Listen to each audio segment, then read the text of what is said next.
Greetings and salutations, my friends. Welcome to our continued coverage of E3. Today we're looking at the Ubisoft Conference. We're going to go through the good, the bad, and the Just Dance 2018. We're going to go through in detail, see what we think of the games, and then give it a rating at the end, and also talk about what was missed. There was one particular game I was quite surprised, but we'll go through that when we get to it. So the first off, they came out with Mario plus Rabbids Kingdom Battle. I was like, ugh. So Miyamoto-san came out at the beginning and told everyone how much he loves Ubisoft. Okay. And I was like, okay, I don't really care for a Mario Rabbids crossover game from Ubisoft. It looks actually really good. It's like a weird platformy thing where you run around, but then when you get to these battle zones, it goes like all XCOM. Mario XCOM just screwed with my mind. But it actually looks quite fun. I might actually play it.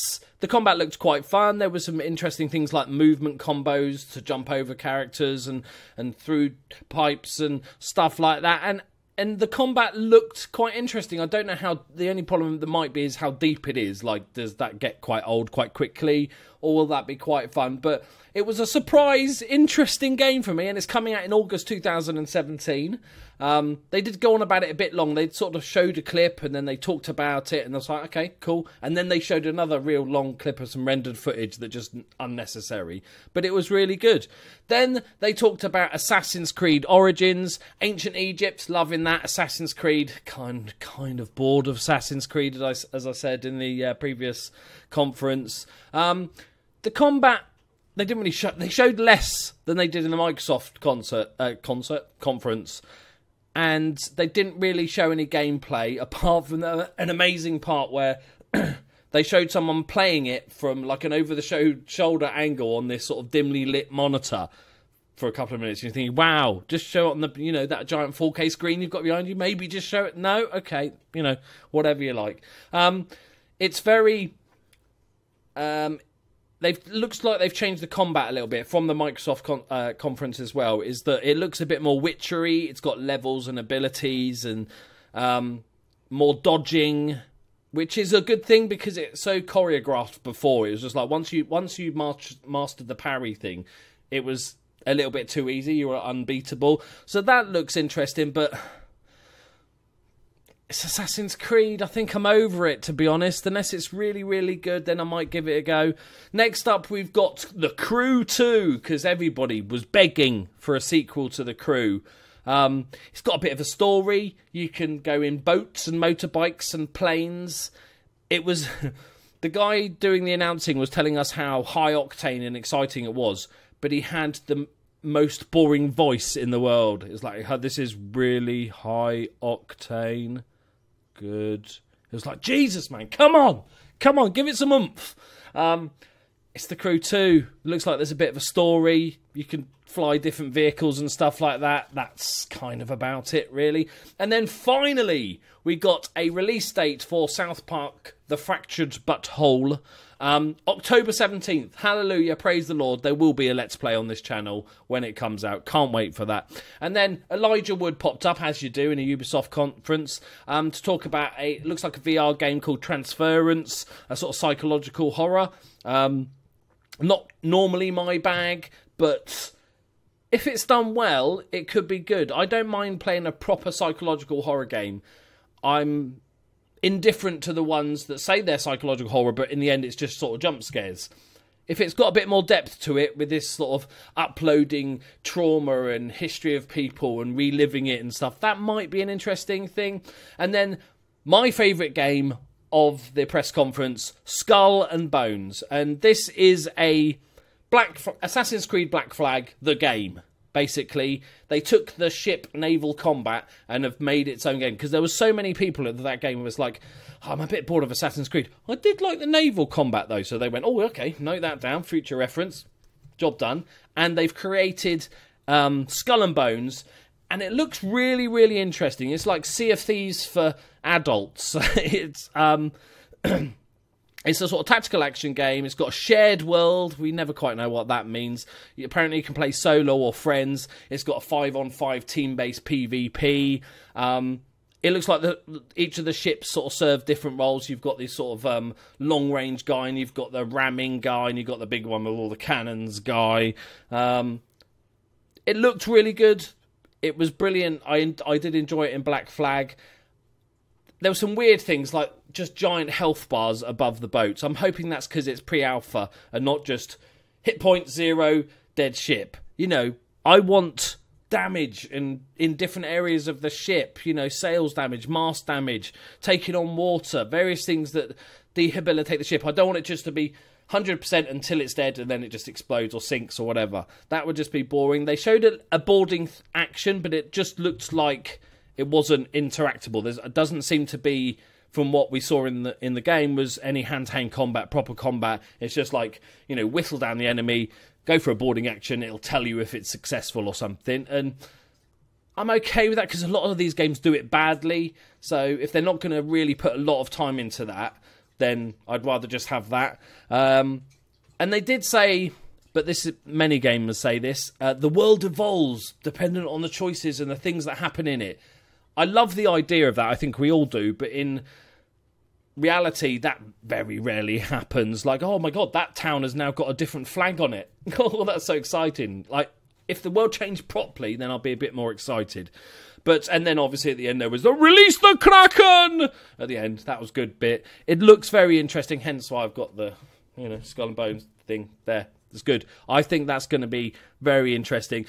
And so I was enjoying the conference up to this point, and then Ubisoft did Ubisoft, and they had 3 guys dressed as sort of Mortal Kombat robot dudes come out and do a bit of body popping with lights on, and then a panda came out, and then some K-pop came on, and then some random woman come on and started singing. That was Just Dance, October 2017, just in case, you know, you want it on your Christmas list.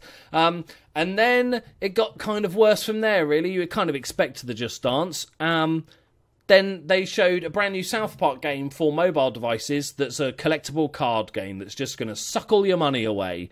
Not going to touch it. They did say it will include cock magic. So, you know, maybe.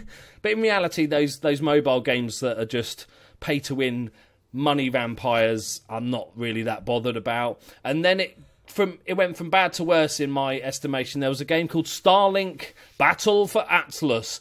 And initially I thought, this looks a bit like No Man's Sky, but prettier. And I was thinking, okay, I can get on board with this. And then it went, but you have to plug in these toys, your ship, into your controller. And then you plug in the weapons and it appears in the game. And I can't be asked with all that shit, because those toys are always so much more expensive. They've taken what would be a $60 game and basically said, this is now going to cost $150 plus.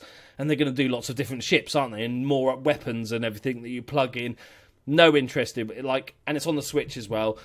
I've just got no interest in that. It was interesting until the point I saw plastic guns and stuff like that that you plug in. And then they went on to talk about Steep, the new DLC. Do you remember Steep? Steep? You know, skiing, snowboarding, that sort of stuff. That, you know, the game nobody plays. I did look on Steam, and it currently has about 70 concurrent users, so good player base. Obviously it's on Uplay as well, so we don't get the exact figures, but the Steam figures are pretty dire.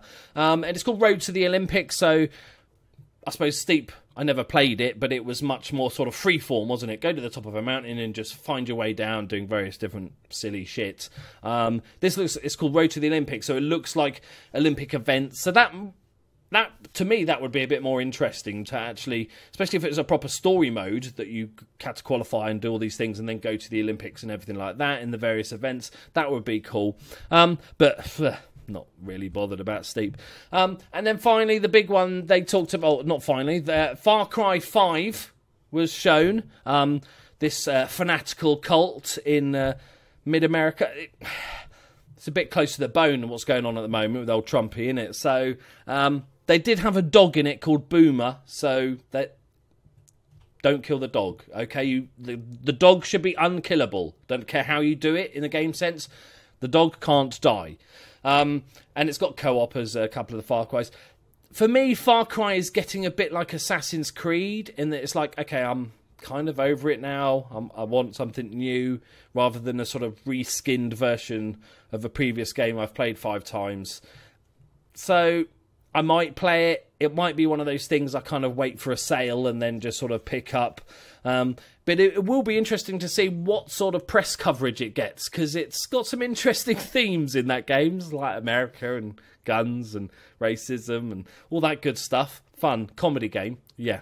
And finally, they, out of nowhere, even though they promised not to show it, Beyond Good and Evil, they showed a sort of pre-rendered bit of footage from it with a giant monkey and a pig. And I haven't played Beyond Good and Evil. It was a long time ago. What was it, 2003 or something silly? It came out. But that looks interesting. People will go mad, so I'm assuming it's good. It didn't have any release date, didn't show any gameplay, so I'm assuming it's a year and a half off, really, before that comes out. But lots of people were happy about it, so I'll go with them. Good, yes, good.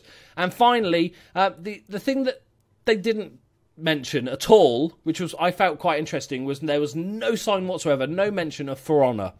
For Honor sold well, and now nobody plays it. It was one of those games that didn't have the longevity. I was kind of expecting maybe a DLC or something, or just to sort of remind everybody it still exists and you can play it.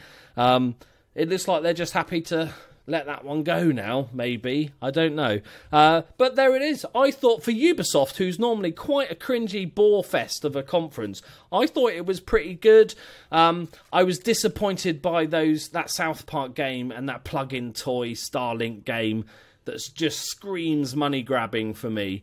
Great to see South Park get a release date. So I'm going to give Ubisoft a 6 out of 10. I'm just looking. I'm going to say 5, me personally, because I'm not that bothered by Assassin's Creed and Far Cry 5. But Skull and Bones is definitely my game of the conference. Let me know what you think of what was talked about in the conference in the comments below. Give it your marks out of 10. And watch all my other E3 coverage. If you're new to the place, please leave a like, subscribe for lots of random goodness. And I'll see you in the next video. Bye-bye.